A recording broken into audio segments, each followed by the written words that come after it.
Hi guys, welcome back to the channel, Mint with Card. James here. No, I don't want to sell you an iPhone, hence the reason for the different shirt. Today, we are going to take a look at the latest release from Mattel, which is the Battle for Eternia 4-pack. Let's start off by taking a look at the packaging here. This packaging is amazing. The artwork on the front shows you all of the characters that are included in this pack in a battle that looks truly epic. On the back of the packaging, you have more illustrations of each one of the individual characters, giving you a little write-up, a bio. Top of the box, bottom of the box with all the legalese and all that good stuff. Side of the box says Battle for Eternia, duplicated on the other side. And then when you flip it back around to the front, you can flip up this flap and you can see all of the characters contained inside.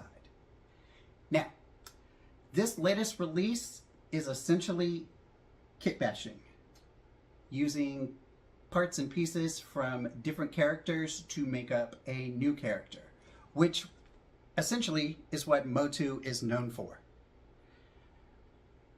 As the line continued, we got a lot of different characters that used pieces from the past, added on, all that good stuff. And with MOTU Origins, because you can pop off their arms, pop them apart at the waist, pop off their heads, many people were making their own creations. We got a lot of cool characters in this line because of kit bashing. We got Necroconda, we got Turtles of Grayskull Merman, Terror, and Lord Grasp, which should be arriving today from Big Bad Toy Store. Fingers crossed, finally. But essentially, what they did was they took pieces from all across the line and gave us 4 new characters. You've got the Pit Warden, the Horde Revenant, the Skelenite, and then the Paragon Champion. We will take a look and discuss what pieces were used to make up these new characters as we take the figures out of the packaging and do an in-depth on that. But I will say, once I get them out of this, I am definitely keeping this box. This box is amazing. There are a couple of boxes that I have kept. You can see over here, some of the characters are still inside of their packaging, but I kept the not Stridor, the Night Stalker box, because that was amazing artwork. I've kept the Castle Grayskull box because I just love the artwork. And so I'm definitely going to be keeping this packaging as well, because it's just amazing. And I think it'll look cool up on a shelf.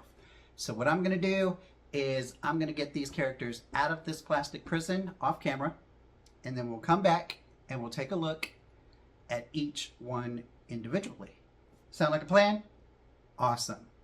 So, after these messages, we'll be right back.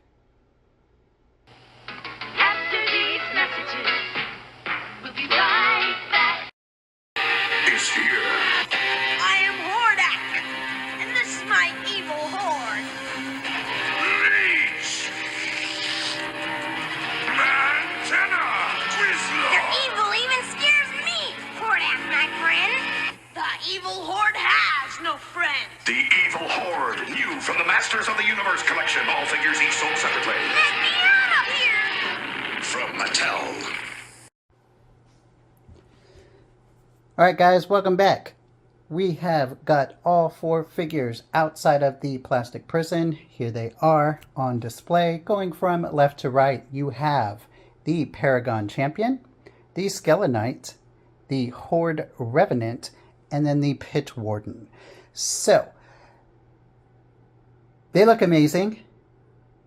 Too many ties on the packaging. But we got them free. And now let's take a look at each one individually and see what they look like. Starting off with the Paragon Champion. So, the Paragon Champion, this guy right here, he utilizes essentially the basic buck from the Eternian Palace Guard. Head sculpt is the same, just painted in white. The armor comes from Man-at-Arms. The body is essentially the Eternian Palace Guard. He's using the chest armor from King Randor and Jitsu. He's using the cape from the King Randor figure. And his weapon is the periscope staff that came from the Turtles of Grayskull April O'Neil Sorceress figure. This one's painted in silver and yellow. So all in all, this figure is really cool. It's a different look. He can lead your Eternian Palace Guards into battle. And he has all of the same articulation that all of the MOTU Origin figures have.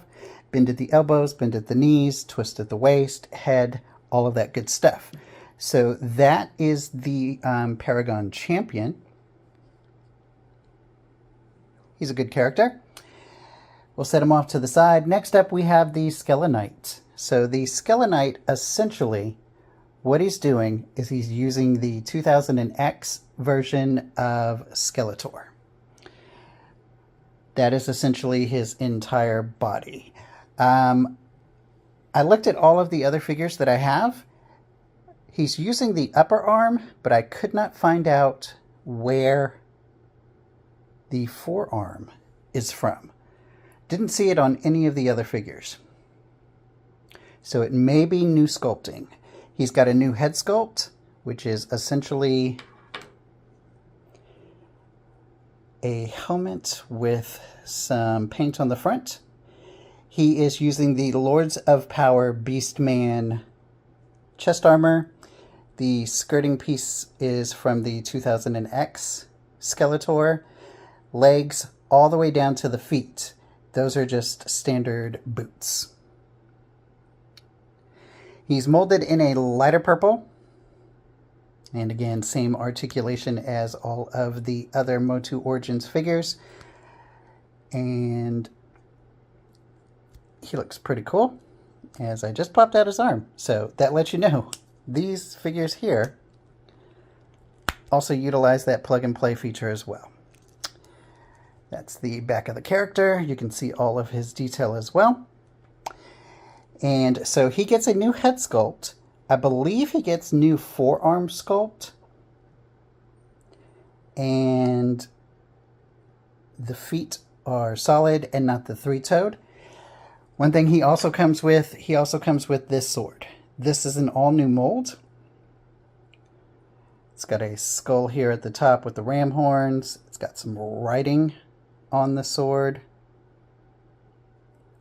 So that's an all-new sculpt for Skelenite. So that is your look at Skelenite. Now we'll look at the Horde Revenant. The Horde Revenant, that is essentially, so basically he's just using the Hordak buck.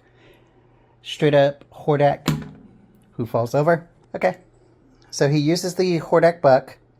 He's using the skirt piece and the armor piece, the chest armor piece from the 2000X version of King Randor. He's also using the staff that came with King Randor molded in a red plastic. So anything that's new on this guy, it's just the head sculpt, which is pretty cool. Black and red look amazing. Two of my favorite colors. So this guy looks super, super cool as just a minion of the Horde who is not a Horde trooper. So this one is a pretty simple Kit Bash, just new head sculpt. Everything else they already had existing. Last up, we have the Pit Warden. So the Pit Warden is using a lot of other characters. We'll start off here on this side. This is going to be Squeeze's leg. And I believe this is going to be one of a Snake Man's arm. I'm not sure which one. I looked at all my figures. I couldn't quite place it. But it's an arm with a bracer here. He's using the I want to say it's either the 2000X Skeletor sword. It is the 2000X Skeletor sword. I was going to say the Snake Armor Skeletor, but that's a completely different sword. So that's his sword. He's using the shield from Snake Armor Skeletor, though. Molded in this gold plastic. As far as the rest of him, so he's utilizing a lower leg of a snake man all the way down till you get to the feet. The foot comes from mutated Mossman or the Demigorgon, kind of like this viney, swampy looking foot. Moving up, he is using an arm from the Turtles of Grayskull King Hiss. And I reviewed King Hiss, the Turtles of Grayskull King Hiss, in another video, and I was saying this character is awesome. He's amazing. Great way to go out. Love this figure. So cool. I have since changed my mind, and I'll tell you why. That character has sat on my shelf. Sat on my shelf. He hasn't sat on my shelf. He's rested on my shelf for about 5 seconds and then fallen over. You put him back up, he falls over. His legs are extremely too skinny, and they do not work for that particular character. So I'm changing my opinion on the Turtles of Grayskull King Hiss figure. Not a good character. Sorry, just my opinion. But this particular arm actually has a lot of paint deco. They've painted the inside of the mouth. They've painted the spikes on the side. They've given him red eyes, the teeth. Everything is painted on this. This would have been cool on that Turtles of Grayskull King Hiss figure. I know it would have made him more expensive, but this detail, that's awesome. He's using the torso chest piece from Frogmonger, which was later used for Modulok. He's utilizing a neck piece from Modulok, and that branches off to 2 different heads. The head on this side, that is essentially Vipor. Just painted in green. But jaw articulates just like Vipor's did, which is pretty cool. And then I believe that this particular head is brand new. So we may be seeing this in a future figure, not sure, but that's an all new head sculpt as well. That's the back of the character. I like this character. At first I was like, I don't know about this character. He looks kind of weird. But having him in hand out of package, he looks pretty cool. He also comes included with this neck piece, which would extend his Viper head right over here. I think he looks better without it, so I'm going to leave this particular piece off. And so that is your look at the Battle for Eternia figures. All in all, even though it is kit bashed and a lot of reuse, you know what? I'm okay with that. These characters look really, really cool. I'm super happy with them. I think that they're going to look really good on my shelf. Hopefully they don't fall off like the King Hiss from the Turtles of Grayskull line. But yeah, these guys look super awesome, and I'm glad that I invested in these 4 characters. You've got accessories, you've got a lot of plug and play, kit bash, mismatch, all that good stuff. But for the price point and for the selection of characters and the way that they put them together, I am super happy and super pleased. I'm going to go ahead and get these up on my shelf and get them all posed up. And that is your look at the Battle for Eternia 4-pack from Mattel. Let me know what you guys think. Did you guys pick these up? Are you going to pick it up? I don't know if it's still available. Check Big Bag Toy Store, Entertainment Earth, all that good stuff. And tell me what you thought. If you keep liking them, I'm going to keep making them. Do all of that YouTube-y stuff for me. Give me a like, give me a comment, give me a subscribe. I reached a personal milestone, which was 20 subscribers. And so I've set a new milestone, 30 subscribers. We'll keep growing the channel. We'll have some fun.